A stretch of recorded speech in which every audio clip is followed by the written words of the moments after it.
जो तुमसे अवस्था में, ज्ञान में हर दृष्टि से छोटा है, उसे क्या अधिकार है कि तुम्हें वह आदेश दे? मैं आदेश देता हूं कि तुम इस रेखा से निकल करके बाहर आओ। और जब श्री सीता जी ने उसके कहने पर रेखा लांघ दिया, तो इसका अर्थ यह भी था, वे तो सारी लीला में अभिनय कर रही थी, पर इसके द्वारा मानो सावधान कर रही थी। उनके सामने दो साधु थे, लक्ष्मण और रावण। लक्ष्मण को देख करके उनका तो कोई वेश साधु का वेश नहीं है, और रावण का वेश साधु का है। और उन्हें भी ये लगने लगा कि रावण महात्मा है, साधु है, और इसकी बात माननी चाहिए। और उसी का परिणाम कितना विनाशकारी, दुखदायी हुआ, इसका संकेत आगे चल करके आता। तो मानो ये प्रसंग यह कहने के लिए है कि गेरुए में भी संत हो सकता है, साधारण वस्त्र में भी संत हो सकता है, राजाओं के वेश में भी संत हो सकता है। भगवान राम ने तो जब विभीषण को देखा, तो भगवान राम ने तो विभीषण को संत कह करके ही पुकारा, और भगवान राम ने तो स्पष्ट शब्दों में कहा, तुम सारिखे संत प्रिय मोरे, धरऊं देह नहीं आनने हो रे। विभीषण, तुम जैसे संतों के लिए ही मैं अवतार लेता हूं, और किसी के लिए नहीं। विभीषण गृहस्थ है, लंका के राजा भी हुए, समस्त वैभव के स्वामी भी थे, पर भगवान श्री राम ने जब उन्हें संत कह करके पुकारा, तो इसका अभिप्राय यह है कि संतत्व जो है वो अंतःकरण की वृत्ति है। हृदय, बहिरंग, वेशभूषा का ये संतत्व का कोई परिचायक नहीं है। किंतु उस संदर्भ में भी वेश के कारण कितनी विपत्ति आई, और प्रताप भानु के जीवन में भी। और उसके बाद दूसरा, और वो दूसरा सूत्र यह था कि जब कपट मुनि को, वो तो कपट मुनि था, वो तो प्रताप भानु का शत्रु था, बदला लेने के लिए ही मुनि के वेश में बैठा हुआ था। उससे प्रणाम करने के बाद पूछ दिया प्रताप भानु ने, आपका नाम? और तब कपट मुनि ने उत्तर दिया, नाम हमार एक तनु भाई। मेरा नाम तो एक तनु है। आज तक ऐसा नाम तो प्रताप भानु ने कभी सुने ही नहीं था। पूछ दिया, महाराज बड़ा विचित्र नाम है, इस न कहु नाम कर अर्थ बखानी, इस नाम का अर्थ तो बताइए। तो उसने तुरंत कहा कि आदि सृष्टि उपजी जबहि, तब उत्पत्ति भई मोरी, नाम एक तनु हेतु तेहि, देहन धरी बहोरी। जब से सृष्टि हुई उसी समय मेरा जन्म हुआ, और तब से मैंने शरीर का परिवर्तन नहीं किया, तो मैं तो एक तनु, बस। ऐसा चमत्कार! अरे, जो जन्म लेता है मृत्यु होती है, वृद्ध होता है, पर इन पर तो अवस्था का कोई प्रभाव ही नहीं है, इनकी मृत्यु ही नहीं होती है। कहीं से बढ़कर के महात्मा कौन होगा? मानो वो संतत्व का एक जो उसने लक्षण मान लिया, आयु को, वेश को, और उसके बाद पराकाष्ठा तब हो गई जब धीरे धीरे चमत्कारों की चर्चा चलने लगी, और तब इतना प्रभावित तो हो गया, उसने जो मांग की वो और किसी मुनि से तो मांग वो नहीं किया। बड़े बड़े मुनियों के पास प्रताप भानु गया, बड़े बड़े मुनि प्रताप भानु के पास आते थे, पर उसने क्यों नहीं मांगा? क्योंकि उन सारे महात्माओं ने कहा कि शरीर तो अनित्य है, एक न एक दिन तो शरीर का विनाश होगा ही, कुछ समय पहले हो या बाद में हो, पर विनाश तो अवश्य संभावित। पहले महामुनि मिले जिन्होंने कहा कि आज तक मेरा शरीर परिवर्तित ही नहीं हुआ, और तब उस महामुनि ने तुरंत पूछ दिया, क्या चाहते हैं? तो बस वही मांग, महाराज आप यदि प्रसन्न हैं तो ऐसी कृपा कीजिए कि जरा मरण दुख रहित तनु। देखिए ना, आप भी बूढ़े नहीं हुए, आपकी भी मृत्यु नहीं हुई, तो ऐसा कीजिए ना कि ये सारे लक्षण मुझ में भी आ जाए। जरा मरण दुख रहित तनु, समर जितय जन को, एक छत्र रिपुहीन मही, राज कल्प सत हो। ऐसी बात सुनी, कपट मुनि प्रसन्न हो गए। अगर कोई ये सुन करके कि सामने वाला व्यक्ति नोट को दूना बना देता है, हर साल समाचार पत्रों में ये नोट के दूने बनाने वालों की चर्चा आती है और वो लोग सचमुच दिखा भी देते हैं, तो प्रसन्न होकर के ये मांग करने वाले तो इतने व्यक्ति मिल जाते हैं कि महाराज फिर और हमारे सारे धन को दूना बना दिए। और यही वृत्ति जो है उस व्यक्ति के अंतःकरण में, जो कामनाओं से ग्रस्त है, जो लोभ से ग्रस्त है, जिसके पास वास्तविक देखने की दृष्टि नहीं है, वही सारी वस्तुएं वो मांगने की भूल करता है। और फिर अंतिम संकेत आया, रात हो गई, पूछ दिया महाराज मैं तो राजमहल लौटना चाहता हूँ, महारानी बड़ी चिंतित होंगी, परिवार बड़ा चिंतित होगा। कपट मुनि ने कहा कि भाई वस्तुतः इस निशा घोरी गंभीर बन पंथन सुनहु सुजान, कितनी अंधेरी रात है, कैसा भयावना बन है, इसमें मार्ग सूझ नहीं सकता। तुम ऐसा करो ना कि रात्रि भर यहाँ विश्राम कर लो और प्रातः काल होते ही चले जाना। बेचारा उतावला हो रहा था, महाराज कह तो रहे हैं पर वो लोग क्या सोच रहे होंगे, उनको कितनी चिंता होगी। तब उसने कहा अच्छा चिंता मत करो, तुम सो जाओ और सोए सोए ही हम तुम्हें महल में पहुंचा देंगे। चरण पकड़ दिया। और उसका अर्थ ही है कि प्रत्येक व्यक्ति महात्मा से यही चाहता है कि हमें चलना न पड़े और बिना चले ही, बिना किए ही अगर हमारी यात्रा पूरी हो जाए, हमारा उद्देश्य पूरा हो जाए, तो इससे बढ़िया बात क्या होगी। और उसी का परिणाम हुआ अंत में रावणत्व के रूप में परिणति। तो इसका अभिप्राय है कि वस्तुतः संत के द्वारा चमत्कार हो सकते हैं, हुए हैं, आशीर्वाद उनका फलदायी भी हो सकता है, पर वे वस्तुएं तो संसार में भी अनेक व्यक्तियों को मिल सकती है। तो वस्तुतः जो वस्तु मिलनी चाहिए, और वह वस्तु जो है संत की सर्वोत्कृष्ट वस्तु, बस भगवान के जो दोनों अवतार हैं द्वापर युग में, भगवान व्यास और वे संत के रूप में भगवान के अवतार है, और भगवान कृष्ण दूसरे रूप में भगवान के अवतार है। और आपने देखा इसी संदर्भ में वो चरणदास जी की बात मैं कह रहा था, इतने वर्षों तक गुरु जी की सेवा किया तो किसी ने पूछ दिया कुछ चमत्कार आप में भी आया क्या? गुरु जी ने इतने वर्ष तक सेवा आपसे कराई। और तब चरणदास जी ने जो उत्तर दिया, वो उत्तर यही था कि चरणदास गुरु कृपा कीनी, उलट गई मोरी नैन पुतरिया। ऐसी उन्होंने कृपा किया कि मेरी आंखों की पुतली उलट गई। उलट गई का अर्थ क्या हुआ?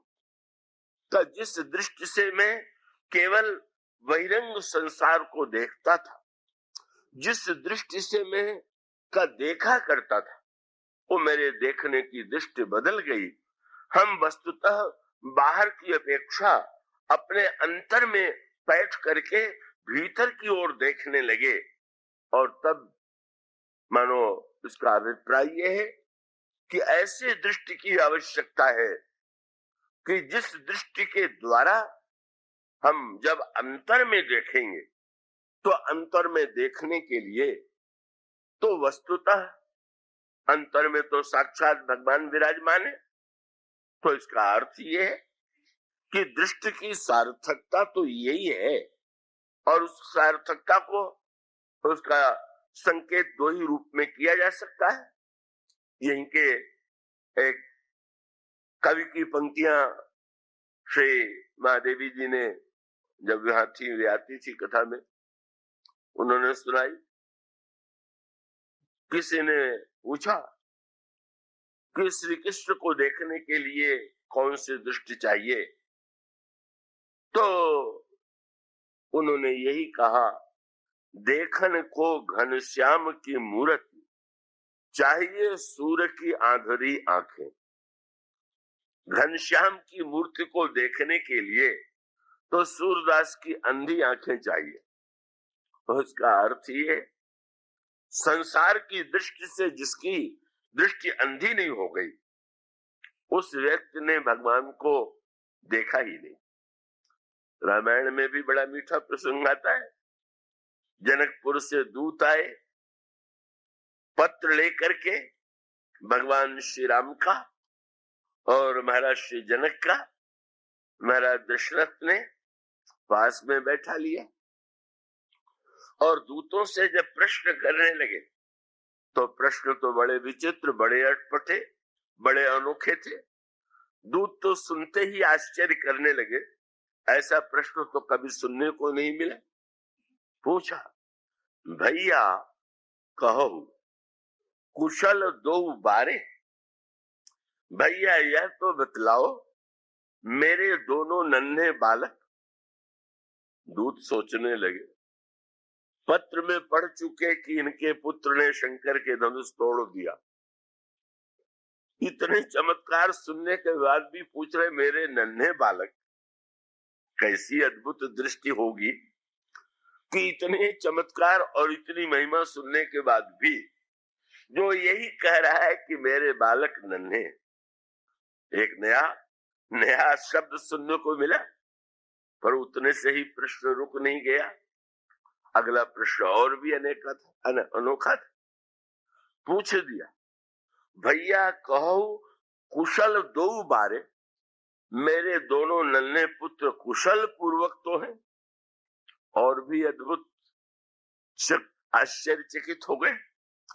आज तक जीवों के विषय में तो कुशल प्रश्न पूछा था, पर ईश्वर कुशल से है कि नहीं है, ये भी प्रश्न किया जा सकता है।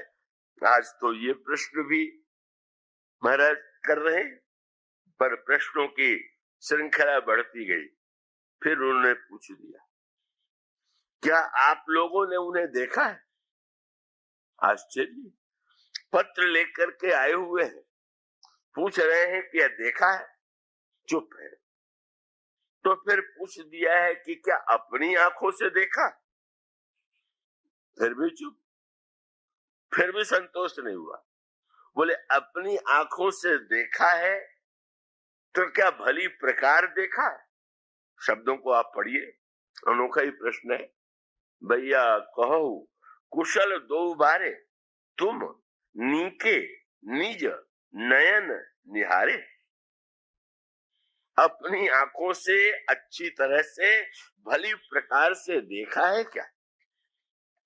और प्रश्न की श्रृंखला बढ़ती गई। यदि कह भी दोगे कि मैंने देखा है तो इतने से मैं नहीं मान लूंगा। कब मानेंगे? बोले, पहचानो तुम कहो स्वभाव। देखने के बाद परिचय भी हुआ है कि बिना परिचय के चले आए, और परिचय हुआ है तो उनका स्वभाव कैसा है ऐसा बताइए। वो एक बड़ा मधुर प्रसंग है। इसका एक भक्ति और दर्शन के संदर्भ में बड़ा आनंददायक ये संवाद है। पर आंखों के संदर्भ में जो बात कही थी दशरथ जी से उन दूतों ने, मैं वही दोहरा दूं। जब उन्होंने पूछा कि क्या अपनी आंखों से भली प्रकार से देखा है, तो दूतों ने कहा, महाराज देखा है, भली प्रकार से देखा है, अपनी आंखों से देखा। पूछ दिया, कैसे मैं मान लूं? उस दिन से दिखाई देना ही बंद हो गया, और हम क्या कहें। उन्होंने यही शब्द कहा, का देव देखी तब बालक दो, अब न आंख तर आवत को। अब तो कोई दिखाई ही नहीं देता, और यही सत्य।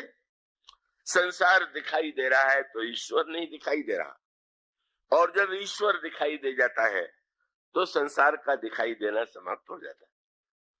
भगवान शंकर ने जब श्री राम की वंदना किया, बोले हमारे नन्हे से जो रामू हैं उनकी मैं वंदना करता हूं। आप इतने बड़े भगवान हो करके एक नन्हे से बालक की वंदना कर रहे हैं, उस बालक में क्या चमत्कार है?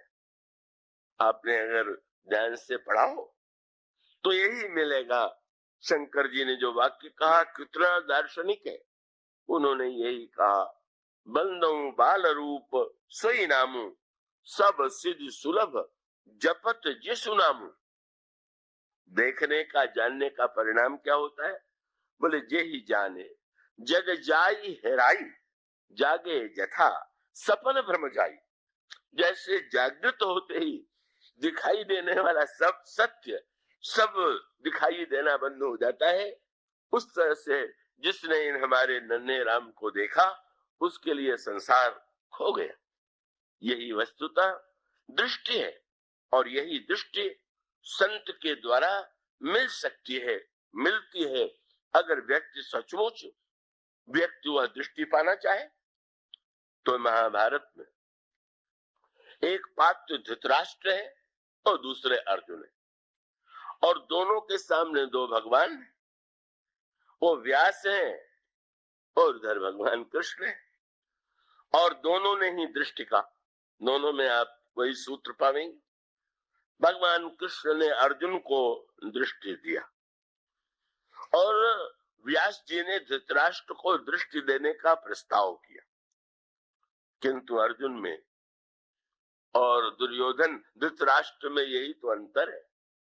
अर्जुन दृष्टि पाकर के धन्य हो जाता है, अपने आप में कृतार्थ हो जाता है, वास्तविकता को पहचान लेता है।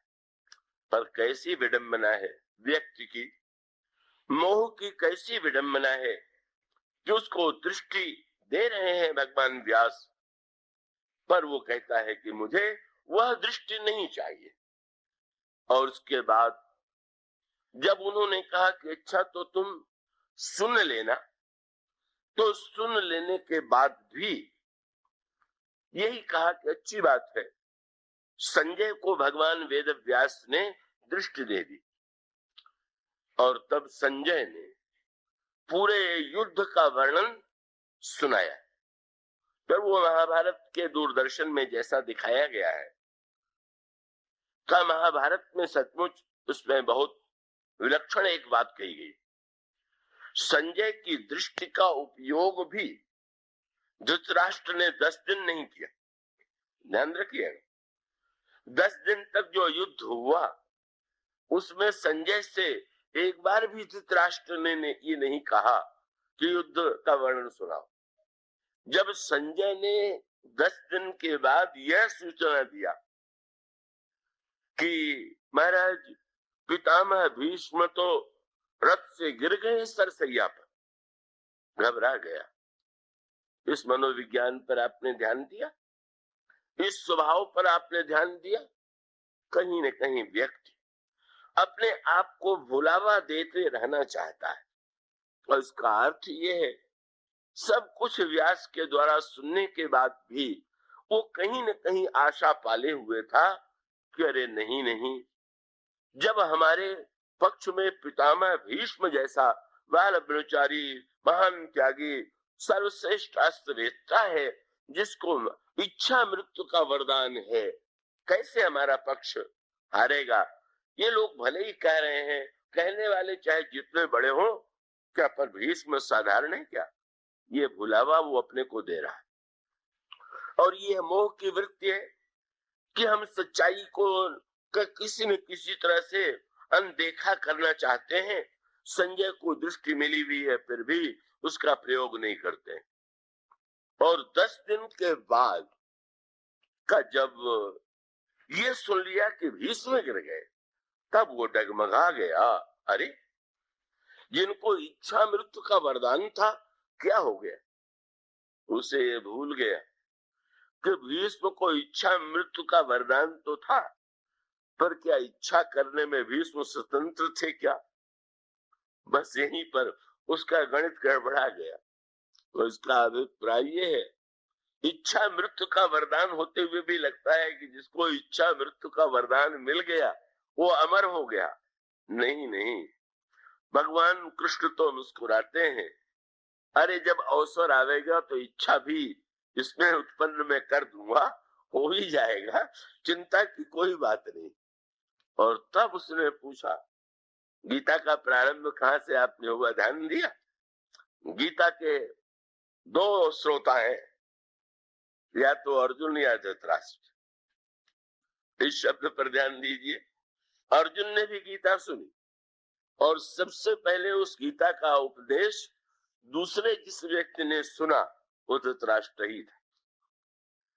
पर दोनों में एक ही अंतर था, और वो अंतर ही है, अर्जुन जब वो गीता सुनता है तो आप देखेंगे, उस पर विचार करेंगे, ऐसा लगता है, प्रारंभ में तो ऐसा लगा कि युद्ध को लेकर के उपदेश दिया जा रहा है, पर गीता में आप बीच में पढ़े तो आश्चर्य होता है का उसमें तो कहीं युद्ध की चर्चा भी नहीं, कहीं भक्ति योग, कहीं कर्म योग, कहीं कौन सा योग।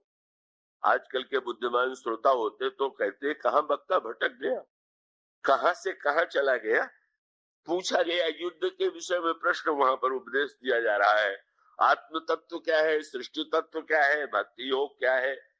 इतना लंबा चौड़ा चक्कर भगवान कृष्ण अपने उपदेश में, पर भगवान का उद्देश्य कितना गहरा था। और वो उस उपदेश को सुन करके एक दृष्टि भी भगवान ने अपना विराट रूप दिखलाया, और अर्जुन उस दृष्टि को पा करके धन्य हो गया। और दूसरी ओर श्रोता धृतराष्ट्र, लोग कहते हैं गीता सुनना बड़ा कठिन है, सचमुच कठिन है। और सुनते समय आप अपने से पूछ लीजिएगा कि अर्जुन की तरह सुन रहे हैं कि धृतराष्ट्र की तरह सुन रहे हैं। तो धृतराष्ट्र को तो एक ही चिंता है, गीता का प्रारंभ यहीं से हुआ। पूछता है, धर्म क्षेत्रे कुरुक्षेत्रे समवेता योत्सव मम का पांडवाश्चैव कुम किम कुर्वत संजय। मेरे बेटों ने, पांडवों ने क्या किया, मेरा तेरा कुछ उपदेश कृष्ण क्या दे रहे हैं, कुछ नहीं, बस मेरे बेटे बचे रहे, मेरे बेटे कहीं मर तो नहीं जाएंगे, हार तो नहीं जाएंगे। अगर सुनते से और सुनने के बाद भी मेरा तेरा ही बचा हुआ है, तो धृतराष्ट्र के समान पूरी गीता सुनने के बाद भी जीवन में कोई अंतर आने वाला नहीं है। वो तो अर्जुन के समान जब व्यक्ति दृष्टि प्राप्त करता है तो धन्य होता है। इसलिए यह मोह की वृत्ति ही मूर्तमान धृतराष्ट्र है, और दूसरी ओर रावण मूर्तमान मोह है, उसकी चर्चा आज हम नहीं करेंगे। मैं आपको धन्यवाद देता हूँ। आप लोग महाभारत काल की जो गाथा है वह ऐतिहासिक और आध्यात्मिक दोनों ही संदर्भों में बड़े महत्व की और प्रेरक, और रामायण के रूप में जो महान दिव्य रचना है भगवान शिव की के द्वारा रचित यह राम कथा, यह महर्षि वाल्मीकि के द्वारा श्री राम कथा को जिस रूप में प्रस्तुत किया गया, इन दोनों ग्रंथों की यदि तुलना करें तो अनेक बातों में समानता मिलेगी, पर इस समानता के साथ साथ दोनों में भिन्नता भी है, और समानता और भिन्नता और उसके परिणाम के संबंध में जो एक अलगाव दिखाई देता है, उसका क्या रहस्य है, इस पर एक दृष्टि डालने की चेष्टा आपके सामने की जा रही।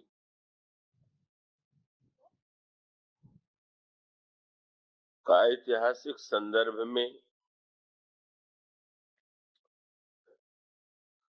उस कथा से आप परिचित हैं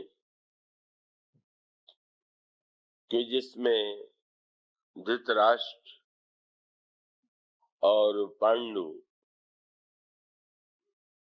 इन दोनों के ही पुत्रों में एक भीषण युद्ध लड़ा गया।